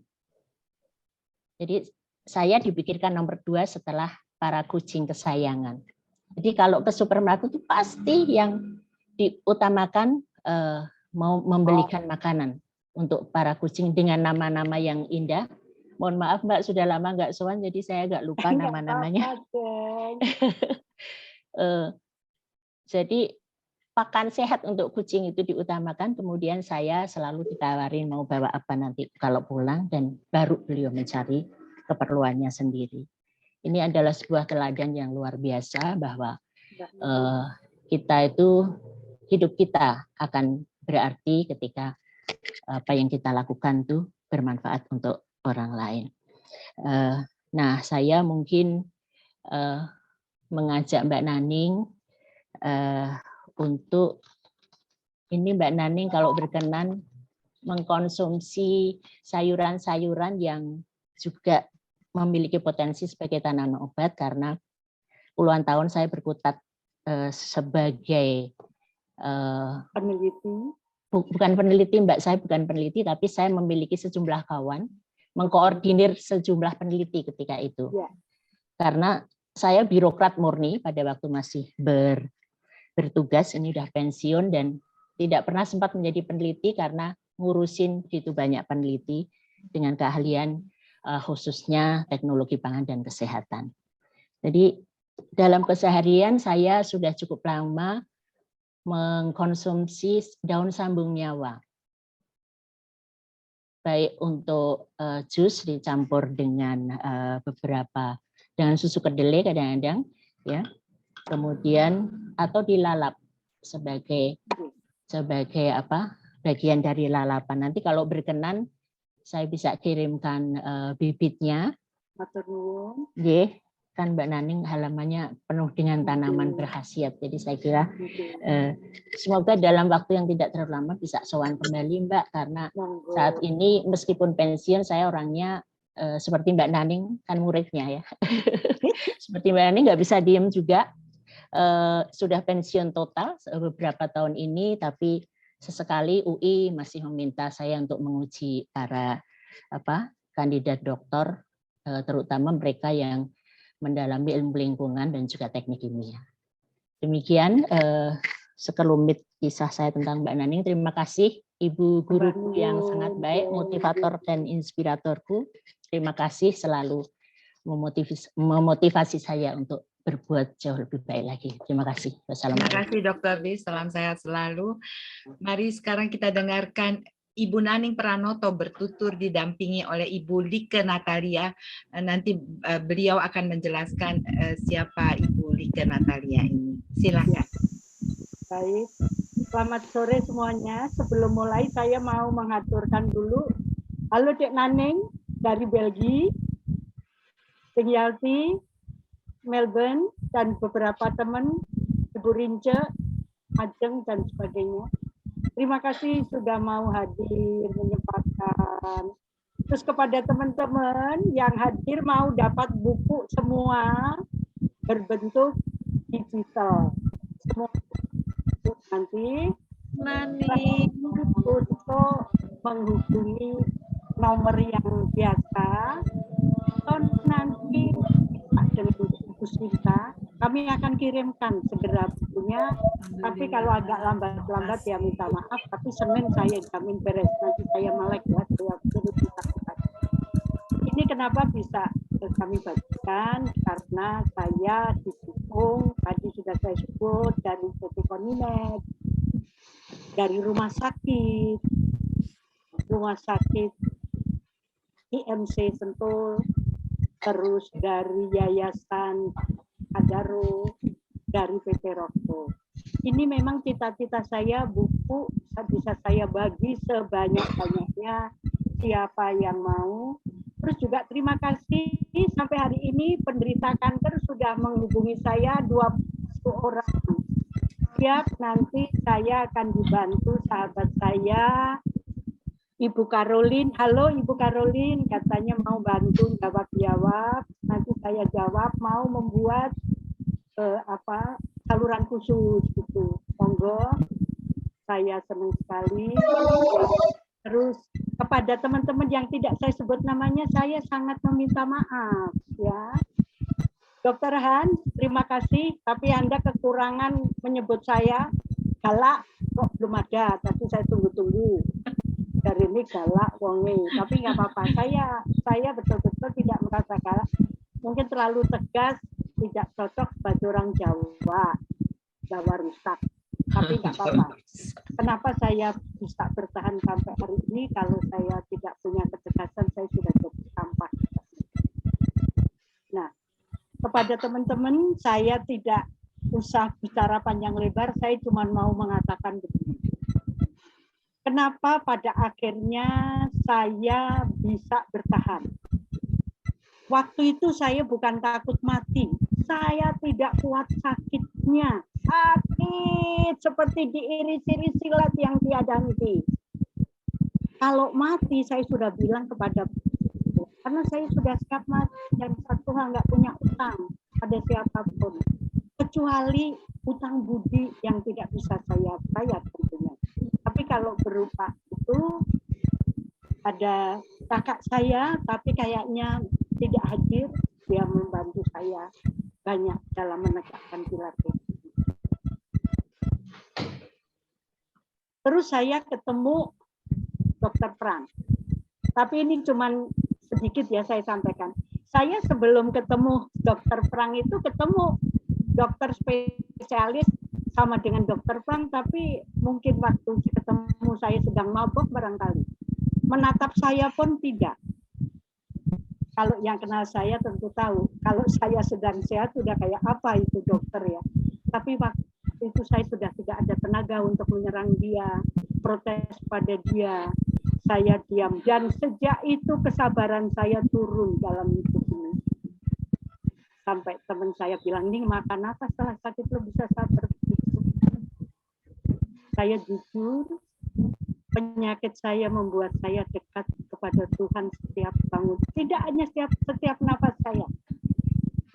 Saya ingin menyelesaikan hidup saya masih bermanfaat. Saya pernah belajar politik, belajar kebudayaan dengan titel akademisi yang cukup tinggi, tapi akhirnya saya memilih menjadi seorang penulis karena saya pikir saya bisa masuk dalam semua. Kepada teman-teman yang banyak bertanya kepada saya, apa betul puisi menyembuhkan? Tadi Dr. Hans menyebutkan, saya bersaksi benar. Makanya saya sejak pulang dari rumah sakit dirawat oleh Dr. Prang, saya hidup kembali, saya membuka kelas namanya menulis untuk terapi. Dan selamat sore, saya juga sore ini didampingi oleh penulis-penulis terapis. Ada Ibu Endang, Ibu Siska, Ibu Asmi, Bapak Julius, Ibu Fasila, dan masih banyak 17 lagi. Nanti akan meluncurkan buku bulan depan. Jadi saya bersaksi bahwa satu kesembuhan saya karena menulis ada yang namanya free writing, nulis asal nulis kayak muntah-muntah. Buku saya adalah termasuk dalam buku kategori life writing untuk menghidupkan kembali. Wake up and smile, wake up and smile. Itu. Terus saya juga terima kasih kepada rekan-rekan wartawan. Hadir beberapa, saya lihat. Terima kasih sudah ikut menulis tentang semangat saya untuk bisa sembuh. Tapi makanan sangat berpengaruh kepada, menurut saya bukan seorang dokter, tapi saya waktu diperiksa oleh Dokter Slamet, saya dikatakan jantung saya remaja. Terus ketemu Dokter Jo dikatakan rahimnya merah jambu. Begitu, saya senang sekali. Terima kasih Dokter Jo, semoga masih ada di sini. Terus Dokter Slamet juga, Bu, dioperasi semua bisa karena tidak kolesterol, tidak ada gula. Padahal saya adalah keturunan sakit gula. Jadi teguh ya, ini kebetulan ada sepupu saya kanker. Yang meninggal yang saya saksikan ada 29 orang, termasuk 2 kandung kakak saya. Terus juga gondok, nih saya juga gondok. Terus gula, gondok, macam-macam lah. Jadi saya mewarisi, tapi saya untuk tetap tahan itu. Satu lagi yang ingin saya sampaikan, berserta adalah obat paling mudah. Tadi saya sebutkan, saya tidak pernah takut mati, tidur. Karena saya menyiapkan makan terbaik untuk raga saya. Yang saya tidak mau adalah sakit. Mungkin teman-teman kenal saya dari muda sekali. Saya bekerja di film, bekerja di segala macam lini begitu. Tiba-tiba saya terlentang dan waktu itu saya pernah bertanya kepada dokter, apakah saya selamanya akan begini? Saya dalam hati saya bunuh diri, nanya ini. Karena waktu itu urostomi saya itu bocor. Jadi apa yang disebut urostomi ini teman-teman tanya nih, mau saya kasih tahu. Banyak yang tanya nih, kelaki-kelaki. Ini namanya pantaurostomi. Ini dibuka terus ditempelkan di perut saya yang dilubangi selamanya, seumur hidup, dan dagingnya kelihatan nggak berdenyut, bahkan kadang-kadang berdarah, tergantung bagaimana saya mengeluh. Ini dilubangin, ditempel di perut untuk nadai kencing. Tiap setengah jam atau 1 jam, pipisnya harus dikeringkan. Nah, stoma itu kan ditutup dengan karet kan gatal. Ya. Waktu itu dokter Prang sampai, aduh, terima kasih Kanjeng Dokter. Saya kalau teringat ini suka, aduh ya Allah, saya bilang. Itu bocor sampai pernah beliau datang ke rumah saya 3 kali sehari. Terima kasih Kanjeng Dokter. Dan saya waktu itu berani menempel daging itu, tapi saya harus berani. Akhirnya saya sekarang kalau masang sambil nembang, stoma saya tembangkan seperti anak saya, seperti saya nembang untuk kucing. Gatel, terus saya olesi dengan Omnicare, gel pengurang anti gatal. Itu saya aman. Sampai sekarang tidak ada keluhan apa-apa. Cuma satu, saya memang belum percaya diri untuk terbang jauh. Saya dapat undangan ke luar negeri banyak sekali, saya tidak berani karena takut jebol begitu. Cuman sampai hari ini sih aman-aman. Dan Bapak Ibu, saya tidak malu. Ini selama saya bersama Anda ini, saya bolak-balik mengeringkan air seni saya. Saya pede. Jadi saya di mall duduk di restoran berani mengeluarkan air seni saya dengan botol karena tidak bau. Tidak bau, dan teman saya dulunya gile loh. Tapi saya pikir enggak. Terus pada bulan Agustus saya mendapat sebuah penghargaan. Saya naik ke panggung. Itu pertama kali saya berani naik ke panggung tegak begitu. Dan sejak itu saya berani tampil tidak takut apa-apa. Teman-teman, saya jujur tidak ada yang saya takuti lagi apapun. Terima kasih. Dokter Prang dulu mengatakan gini, Ibu kalau tidak berani ya gimana ya? Kayaknya udah agak, lo awas lo ya. Gitu. Kayaknya seperti itu. Gitu. Waktu Dokter Prang begitu, saya jujur ya, waktu belum masih koma itu kalau dibangunkan Dokter Prang, saya pingsan. Pingsan, suster semua tahu.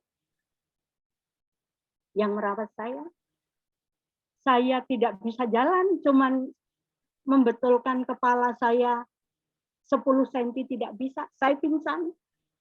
Berpikir nih, mau ngapain? Waktu begitu saya bisa duduk, saya jalan, tengah malam saya jalan keluar dari ruang rawat HCU, di mana sekeliling saya orang koma semua. Terus perawat yang dinas malam waktu itu bilang, Oma, aduh saya dipanggil Oma. Oma, kenapa? Saya bukan jalan merembet, saya pikir, gue harus hidup.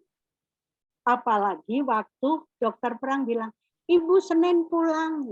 Ya Allah, apa udah nggak sanggup ini merawat saya kok suruh pulang. Saya tanpa setahu orang, saya naikkan kaki saya bentur-benturkan kepala saya untuk mendatangkan energi saya. Waktu saya pulang ke rumah, saya tidak bisa apa-apa, saya ditandu. Tetangga geger karena saya memang tidak pernah mengekspos kalau saya sakit. Untuk apa? Sakit kok bilang-bilang. Terus saya menggeletak 2 hari. Malam-malam ketika semua orang tidur, saya bangun, saya belajar naik tangga. Penuh darah. Saya pikir kalau besok gue mati nggak apa-apa. Tapi saya sudah mencoba untuk saya hidup. Saya untuk naik tangga itu 1 jam. Nggak apa-apa, tengah malam itu. Ibu Sinta tidur, Nila tidur, ponakan saya tidur. Saya merambat dengan kursi, Saya cuman bertanya kepada tubuh saya, masih kau mau memikul aku? Masih kau mau bersamaku kalau tidak pisahkan dengan nyawaku secepatnya? Apa yang terjadi? 4:30 saya bisa naik 2 tangga. Saya menangis di tangga. Mungkin teman-teman saya yang sudah pernah ke rumah saya pasti tahu. Rumah saya sangat curam tangganya. Terus waktu itu masih bocor, saya tidak lapor sama dokter Prang bahwa saya naik tangga. Akhirnya saya bisa jogging 3 bulan kemudian. Dan sekarang saya tiap 5:30 saya sudah jogging. Bahkan saya naik bukit seminggu 2 kali di belakang, kan rumah saya lingkungannya lah berbukit, tidak pakai tongkat. Dulunya sakit, terus stoma saya ini kaku, saya membersihkan got. Saya bilang, kalau kamu memang tidak bisa bekerja sama dengan saya, ya sudah, kepada stoma saya. Tapi betapa saya menyayangimu, dan stoma saya berikan nama si merah belima. Saya tulis puisi untuk dia. Dan sekarang saya untuk membersihkan, ya sebetulnya bukan buat pembuangan air gitu, tidak pakai tukang kebut, saya sendiri, dan lemas, saya mengangkat dumbbell. Enak air asamnya. Saya mengangkat dumbbell, dan saya tiap pagi lari naik tangga, terus saya meditasi kalau matahari ada. Saya cuma memakai pakaian yang minim, matahari bersama saya. Dengan ini saya mohon dukungannya, kita terus menulis, mari dalam kegiatan tema. Itu kesaksian saya, dan saya sekarang akan memberikan kesempatan kepada sahabat saya, tetangga saya, istrinya Dr. Doni, yang saat ini juga sedang menjalani kemo. Oh ya, sebentar, saya tidak kemo, tapi Dr. Prang sama Dr. Wayan memberikan kemo dalam bentuk tablet yang juga pernah membuat saya pingsan berkali-kali. Tapi setelah itu, oke, saya sehat sekali, sekarang tidak pernah nyeri saya. Nggak ada, kenyerian itu nggak ada, karena apa? Saya percaya dengan warisan simbah buyut saya. Nek loro kui, kalau sakit itu sudah menyatu dengan tubuh, sudah tidak terasa. Dan kepasrahan, kebetulan saya orang Jawa, tiap hari tembungnya bagus kepada tubuh saya. Terima kasih Dr. Prang, Dr. Kos, Dr. Jo, para perawat, Dr. Slamet juga, dokter semua yang merawat saya, Ibu Sinta, terima kasih sudah menemani saya. Sulit saya mengatakan terima kasih. Nak, telepon anku, sunu, sembah nuwun ya Li ya. Jadi itu kepada tetangga saya, Ibu Caroline, Ibu Julika, yang selalu support saya, kirimi makanan-makanan penuh, terutama alkohol. Terima kasih kepada rekan saya Latar Literasi. Itu saja. Saya persilahkan Ibu Lika. Monggo Ibu Lika. Baik, Ibu. Apa suara saya terdengar, Bu? Terdengar. Terdengar dengan baik. Baik. Bismillahirrahmanirrahim. Assalamualaikum warahmatullahi wabarakatuh. Selamat sore semuanya yang hadir di sini. Terima kasih Ibu Naning atas kesempatannya yang diberikan kepada saya untuk sedikit mungkin berbagi. Saya sih sebetulnya kurang tahu apa yang sebetulnya saya harus bagi, tapi dalam hal ini terutama saya akan mengucapkan selamat dulu untuk terbitnya buku yang sangat bermanfaat ini ya Bu Naning. Ini sangat menginspirasi. Bagus sekali. Ini harusnya semua penyintas kanker harus punya semangat yang sama seperti Ibu, kalau menurut saya. Dalam hal ini juga saya akan ucapkan terima kasih kepada tim medis, terutama kepada Direktur Rumah Sakit IMC Sentul, Ibu Dr. Kusmiati, beserta jajarannya, terutama kepada tim medis yang betul-betul intens menangani saya. Untuk informasi, saya adalah penderita kanker payudara. Saya divonis sejak bulan Januari tahun 2022. Tapi alhamdulillah saya bisa bilang meskipun ini adalah vonis yang tidak kami harapkan sekeluarga, tapi saya terima dengan ikhlas. Dan saya terima juga semua ini adalah ujian dari Allah tentunya, yang ada hikmahnya juga seperti yang tadi disampaikan Ibu pembicara sebelumnya ya Bu. Singkat saja dalam hal ini, saya juga sangat berterima kasih kepada suami saya, terutama Dr. Doni, anak-anak saya dan keluarga saya semua beserta sahabat yang sudah support. Ini adalah support system saya yang saya terima sangat baik. Hingga sampai saat ini mungkin Bapak Ibu bisa lihat kondisi saya, alhamdulillah masih tegar bugar ya Bu. Sudah 2 minggu ini bahkan saya sudah mulai bisa ikutan Zumba, seperti itu. Jadi saya sejak divonis menderita kanker payudara dengan kalau boleh sedikit bilang saya tipe yang HER2+. Mungkin kalau para dokter paham maksudnya seperti itu. Kemudian saya telah menjalani 2 kali operasi. Yang terakhir itu adalah simple mastektomi juga sudah. Kemudian alhamdulillah kembali saya tinggal di Sentul City. Saya dekat dengan Rumah Sakit IMC Sentul. Ya. Jadi pengobatan saya tidak perlu jauh-jauh dari rumah. Di sana saya diterima oleh tim dokter yang sangat baik, sangat familiar sekali. Baik itu dari tim medis, penunjang medis, semuanya membuat saya nyaman. Ditambah lagi dengan kembali saya punya suami yang sangat baik, menemani saya hampir 24 jam, mengamati saya. Segala kebutuhan saya itu memang betul-betul dipantau oleh beliau. Beliau bahkan bersedia untuk istilahnya cuti dari aktivitasnya selama 6 bulan selama saya kemoterapi di IMC. Kemudian IMC itu juga memberikan kenyamanan yang luar biasa kalau menurut saya.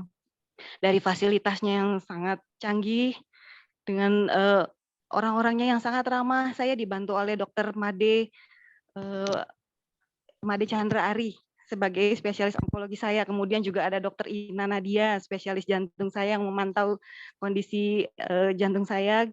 Kemudian juga tidak lupa ada Dr. Cahyo ya, yang sangat membantu sehingga saya mendapatkan perawatan selama kemoterapi di ruang Amarilis. Ada tim-tim laboratorium, kemudian juga penunjang medis lainnya yang sangat support, sangat baik sekali. Mereka itu sangat mengenal pasien dan keluarganya. Itu yang saya acungin jempol. Terima kasih kembali Dr. Kus. Sebetulnya saya sudah selesai menjalani kemoterapi. Alhamdulillah. Sejak bulan, saya selalu mencatat semuanya itu ya. Sejak bulan Maret ya, saya sudah menjalani kemoterapi pertama, sehingga sampai selesai kemoterapi yang ke-6 itu di tanggal 23 Juni. Jadi saat ini saya adalah fase untuk recovery, untuk pemulihan. Sambil saya ada melakukan kemoterapi lanjutannya dalam bentuk suntik Herceptin, istilahnya nama obatnya untuk terapi target untuk kondisi saya yang tipenya HER2+. Barangkali kalau tim dokter sudah paham itu. Alhamdulillah, saya dalam hal ini juga tidak seperti Ibu Naning yang men-share, memberi semangat untuk para penderita lain dalam bentuk buku yang indah, yang berisi puisi-puisi yang cantik. Tapi saya juga punya keinginan untuk berbagi kepada rekan-rekan sesama penderita. Jadi saya juga akan support. Jadi ada beberapa pasien yang sedang menjalani yang selama ini juga seperti saya masih jadi cancer fighter. Saya support, saya berikan informasi yang mereka butuhkan. Ada beberapa kawan-kawan yang sampai saat ini kami pantau. Kemudian juga saya ada beberapa tapi singkat-singkat saja dalam bentuk gambar-gambar yang seperti itu untuk experience saya selama pengobatan. Ada di Facebook dan Instagram saya, hanya itu sih yang bisa saya share selama demikian. Saya sepintas pengalaman saya seperti ini. Terima kasih kembali Ibu Naning, Ibu Sinta, dan kembali tim Sakit IM Guntur. Salam sehat dari kami keluarga. Semoga Anda sekeluarga sehat selalu, terhindar dari kondisi-kondisi yang terima kasih. Selamat sore. Assalamualaikum. Terima kasih banyak Ibu Lika untuk semacam testimoni dan menyemangati para penderita kanker apapun ya, supaya mereka tetap optimis dan positif dalam menghadapinya. Baik, terima kasih banyak. Kini Ibu Naning, kita akan barangkali dari para hadirin mau bertanya kepada tanya jawab ya Bu ya. Tanya jawab Dr. Hans atau Dr. Handrawan Nadesul dan Dr. Yakobus Prangbuwono. Apakah dua dokter tercinta ini masih ada di sini? Saya kira masih ada ya. Silakan teman-teman bila ada yang mau bertanya. Teman-teman silakan kalau mau bertanya, mumpung ada Dr. Hans. Beliau dokter yang sangat komunikatif sekali. Ya. Boleh saya bertanya? Oh boleh. Silakan. Itu siapa? Ya, dengan Rini. Bu Aryani. Ya, ya Aryani. Dr. Hans dong. Ya, oke. Ya, ini Bu Naning, pengalaman adik saya yang kebetulan 2 orang yang mengidap kanker, yang satu sudah berpulang, tapi itu dalam hanya waktu 3 bulan, karena dia mencoba untuk berobat, tapi akhirnya Allah berkehendak lain. Dia pulang. Terus yang satu adik lagi perempuan, tapi dia sesungguhnya lebih dahulu mengidap kanker. Tapi sampai sekarang ya dia masih melangsungkan pengobatannya. Cuman yang saya lihat adalah satu, bahwa para pengidap itu yang menjadi obat juga adalah semangat. Mungkin. Jadi itu yang saya lihat, padahal adik saya yang satu yang sudah berpulang, dia ya secara memang agama kita selalu tetap harus berdoa, memohon, tapi saya lihat adik saya yang satu ini, dia semangatnya tinggi. Sehingga sampai saat ini dia telah mencoba beberapa cara pengobatan yang cukup juga bagi saya mungkin seperti yang dialami, mungkin saya tidak sanggup begitu. Tapi yang saya lihat adalah satu kenyamanan seseorang terhadap konsultasi kepada dokternya. Dokter itu juga memberikan motivasi juga kepada para pasien bahwa dia hanya perantara saja, tapi semua kembali kepada pasiennya. Terus yang kedua, mungkin ini menjadi satu inspirasi juga, mungkin saya bisa nanti akan memberikan buku ini kepada adik saya untuk bahwa mencobalah menulis, karena dia kemarin berapa hari meminta saya, Rachel, saya pengen juga berbagi pengalaman saya mengalami kanker ini, dan mungkin saya pengen juga meminta saran dari Mbak Naning, langkah apa lagi supaya semangat itu selalu ada pada para penderita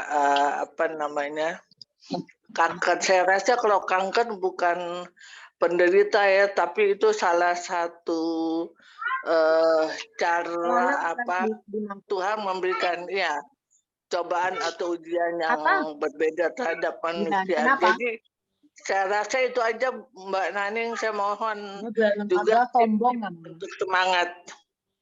Terima kasih Mbak Naning. Matur nuwun. Ya. Dia namanya sombong. Jadi gini, kalau saya memang tidak punya pengetahuan secara medis ya. Jadi suka browsing-browsing sih. Cuman satu hal, satu semangat. Jadi merasa bahwa hidup ini belum selesai dan haruslah berguna. Itu. Kedua, makanan saya. Mbak ini makanan. Terus saya jujur ya, sering ngikutin tulisan-tulisan semua orang mengenai kanker, gaya hidup sehat. Terus saya waktu itu kan dapat buku dari Dr. Hans nih, paket banyak. Terus terang baru saya baca beberapa, akhirnya sekarang selesai semua tuh saya baca. Jadi bagaimana bahkan tentang kesehatan perempuan saya baca semua. Jadi waktu saya belum bisa duduk itu kerjaan saya layeh-layeh saya sandarin gini sambil baca semua. Memang kita menimba berbagai pengetahuan dari banyak orang. Terus kedua, kan berikutnya saya kan tadi bilang, saya nggak pernah takut mati. Cuman nggak mau sakit. Itu aja. Makanya hidup sekarang saya hati-hati, makan hati-hati. Terus berpikir positif terus. Makanya saya sekarang ini benar-benar kalau bisa ya, berteman sama orang-orang yang punya senyum banyak. Saya betul-betul gitu. Milih. Nggak mau sudah ikut perang-perang gitu tuh nggak mau. Nggak mau. Dan memang dari dulu tidak sih. Jadi hanya itu yang bisa saya sampaikan. Mungkin Dr. Hans bila berkenan apakah bisa menambahkan?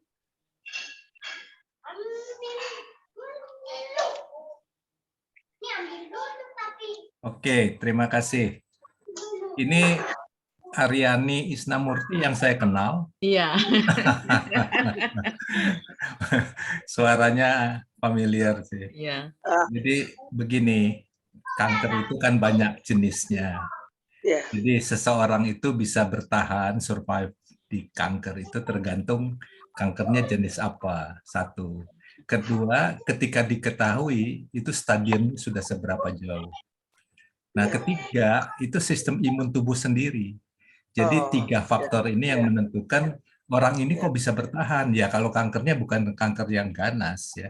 Jadi kanker getah bening misalnya, itu ada yang golongan yang ganas, ada yang tidak. Yang tidak ganas ya tentu punya harapan hidup 5 years survival-nya itu lebih dari 5 tahun misalnya. Nah, selain itu pada ketika dimulai pengobatan itu stadiumnya sudah lanjut atau belum. Semakin awal semakin baik. Itu makanya misalnya kanker leher rahim itu perlu dideteksi karena dia cepat sekali. Ketika stadiumnya masih awal itu masih bisa diobati. Nah, kanker yang sudah stadium lanjut walaupun kita punya uang, teknologi kedokteran belum sampai ke sana. Jadi inoperable, jadi tidak bisa diobati dan terima kenyataan. Nah, masalahnya di Indonesia, orang-orang kita ini cenderung baru datang berobat kalau sudah parah. Nah, harusnya kan check up. Mereka yang punya garis kanker di keluarga, itu setidaknya setahun 2-3 kali check up untuk detect. Ya. Jadi sekarang kan ada tumor marker, ya, biomarker tumor. Segala jenis kanker kita bisa detect dari darah saja. Nah, perkembangan ilmu yang paling baru itu dari air liur pun itu secara teknologi yang paling baru itu bisa didetek adanya kanker. Nah, semakin baik hidup kita bersikap untuk mendeteksi lebih awal, nasib kita tidak kena kanker dan kankernya bisa diobati itu semakin bagus. Jadi bukan saja kanker, tapi juga banyak penyakit di sini, maka BPJS itu tekor karena memang sebagian orang sudah terlanjur sakit. Nah, kedua, saya harus ulang sebutkan lagi, penyebab kanker terbesar adalah apa yang kita makan salah. Tadi Maning sudah sampaikan, ya dunia ini ya industri makanan sudah sedemikian jahatnya, karena itu ratusan bahan kimia masuk dalam makanan. Untuk membuat sosis saja itu perlu lebih 10 bahan kimia. Itu masuk dalam makanan kita. Jadi saya katakan kembali, makanan yang sehat itu makanan warteg, ya, makanan nenek moyang kita, yang bukan menu olahan dengan bahan kimia.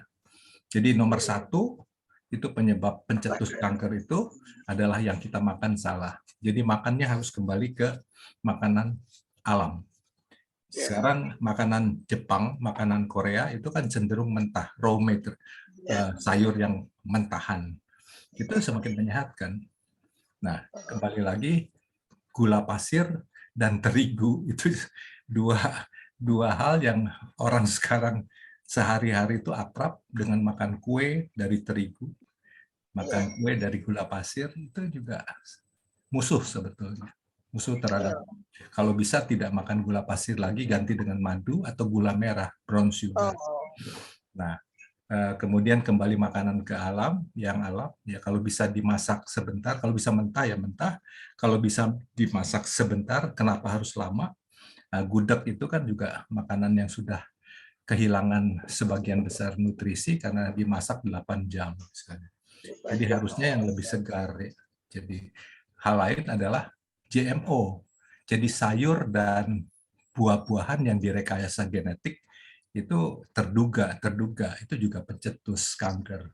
Misalnya buah yang tanpa biji, sayur yang besar-besar, itu kan genetik modified ya organisme. Jadi semua direkayasa itu ada faktor bisa mencetuskan kanker juga. Jadi selain gaya hidup pada umumnya, pada mereka yang punya garis darah, apakah ibu, apakah saudara kandung yang punya bibit kanker atau sudah menderita kanker, harus lebih waspada karena mereka kelompok berisiko. Nah, kelompok berisiko makannya harus dijaga betul sebelum kankernya muncul. Selain itu, check up ya, sekurang-kurangnya 1-2 tahun sekali, detect untuk tumor marker, detect untuk yang sekarang paling baru adalah liur. Dari liur bisa ketemu. Dan hal lain, terapi kanker paling mutakhir sekarang, kemoterapi mulai ditinggalkan. Karena kemo merusak yang lain-lain. Nah, kalaupun dipakai itu, obat-obat itu dengan sistem nano, teknologi nano. Jadi obat-obat dengan teknologi nano, dia itu mencari hanya sel-sel kanker yang dibunuh. Kalau sekarang, kalau kemo, itu semua kan dibunuh. Sel rambut dibunuh semua. Jadi rusak semua. Nah, selain itu, kemo sekarang mulai ditinggalkan setelah 2 tahun lalu ada Nobel menemukan imunoterapi. Jadi kanker itu meningkatkan daya tahan tubuh kita, daya tahan tubuh yang meningkat itu yang melawan kanker. Di Bangkok sudah ada. Jadi rumah sakit di Bangkok mengembangkan imunoterapi untuk kanker. Jadi bagaimana upaya tubuh itu ditingkatkan kekebalannya. Nah, saya harus sampaikan bahwa orang-orang semakin bertambah umur, itu kekebalan tubuhnya menurun. Siapapun dia. Maka kanker lebih cenderung pada orang yang sudah berumur, karena kekebalan tubuhnya menurun. Upaya kita bagaimana? Kita tingkatkan daya tahan tubuh kita. Imun sistem termasuk untuk COVID misalnya. Karena COVID, kita tidak menjadi sakit walaupun tertular, kalau imun sistem kita bagus. Termasuk kanker juga seperti itu. Nah, untuk imun sistem bagus, spiritual, peran spiritual besar. Berpikir positif, ya, kekuatan doa, itu semua positif.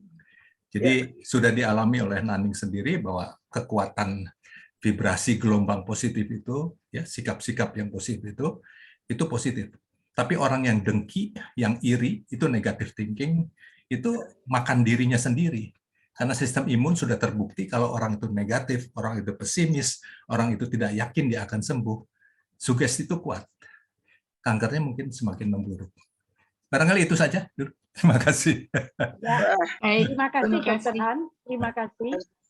Bapak Johan Mataubana, apa akan bertanya sebagai penutup? Teman-teman, jangan meninggalkan tempat dulu. Saya mau bagi-bagi buku dan ada door prize dari PT Konimex, ya. Jadi baik, selamat sore. Sore. Salam dari Nusa Tenggara Timur, Flores. Ya, selamat untuk Mbak Naning. Terima kasih.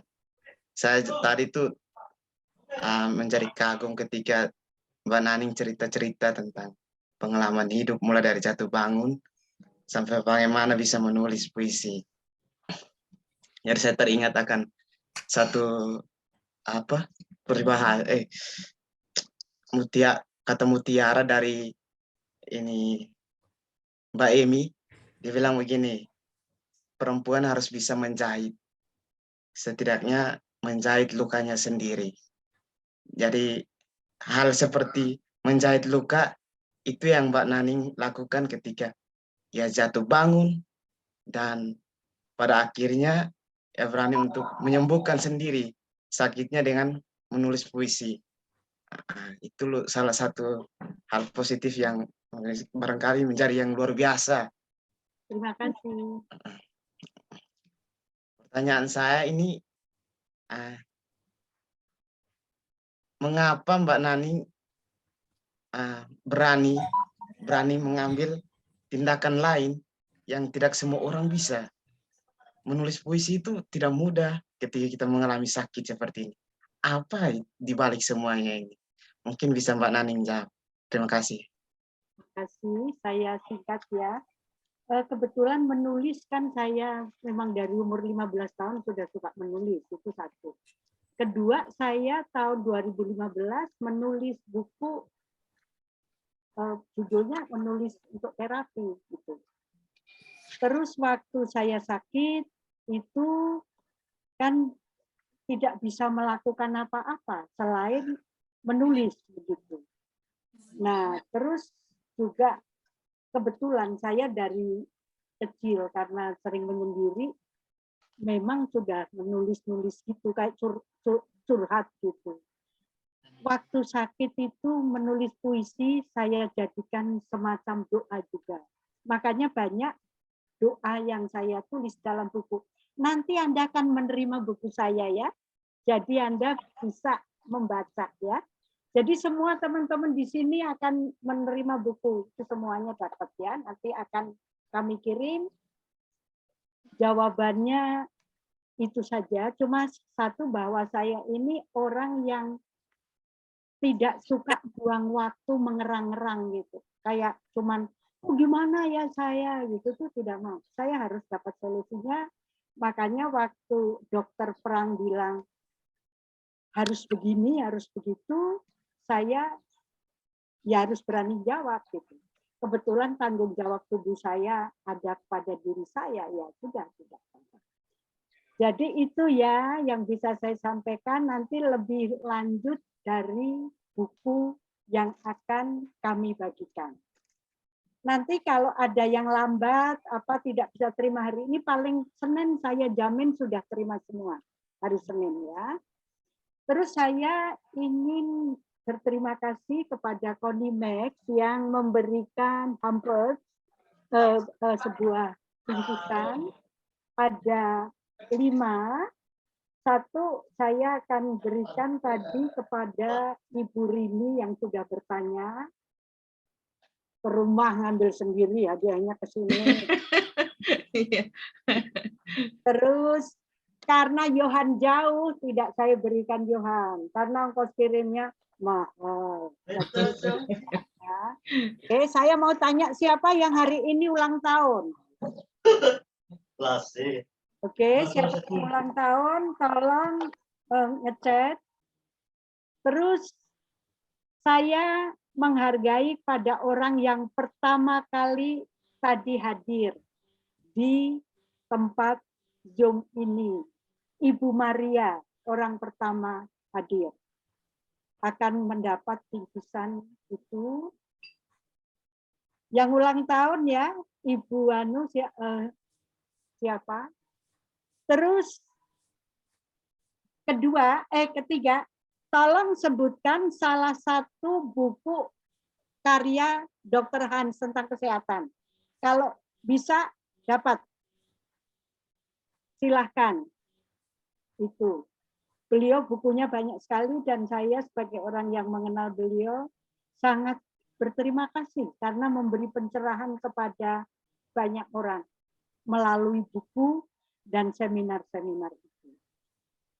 Hadiah satu lagi, Ibu Silvi, masih adakah? Ibu Silvi, selamat sore. Selamat sore Ibu, masih hadir. Ibu Silvi, silahkan mau diberikan kepada siapa, nanti kami mengirim. salah satu penanya aja Ibu boleh? Oh, tadi sudah Ibu? Udah ya? Ya. Atau ke Dokter Kus? Oh, Dokter Kus. Ya, nanti saya aturkan. Baik. Sebelum berpisah, saya mohon maaf kalau ada kesalahan. Terus tadi saya juga mendengar beberapa teman mengatakan begini, sakit kanker adalah sebuah ujian dari Tuhan. Barangkali benar, tapi saya lebih kepada satu faktor genetik. Kedua, mungkin keteledoran kita dalam makan. Terus ya kemungkinan ada hikmahnya untuk bisa menjadi kuat, dekat sekali dengan Tuhan, karena kita selalu setiap bangun tidur, bahkan setiap nafas kita. Itu saja yang ini. Nah, ini ada yang menjawab. Mbak Naning Said. Dr. Hans, sudah ada. Mbak Naning Said ya, tapi jauh di Belgia katanya. Jangan. Oke. Ini ada yang bisa jawab, yang ada di Sehat itu Pamulang. murah. Pak Julius. Julius, ya. Oke. Nggak apa-apa ya Dr. Hans ya? Ya, silakan. Oke, terima kasih kepada semua yang hadir. Waktu saya kembalikan kepada Ibu Sinta untuk menutup. Terima kasih. Iya. Pada sahabat semua Bapak Ibu yang telah menyediakan waktu untuk hadir di dalam peluncuran buku Berbagi Nyawa yang ditulis oleh Ibu Naning Pranoto, kami berdua mengucapkan banyak terima kasih dan semoga kita semua punya kesadaran untuk selalu sehat, terutama untuk menciptakan bahagia sendiri. Tentunya itu juga salah satu jalan untuk tetap sehat raga maupun jiwa. Terima kasih untuk Dr. Hans, Dr. Handrawan Nadesul, Dr. Kus, Dr. Prangbuwono, dan seluruh sahabat yang hadir, yang tidak bisa saya sebutkan satu demi satu.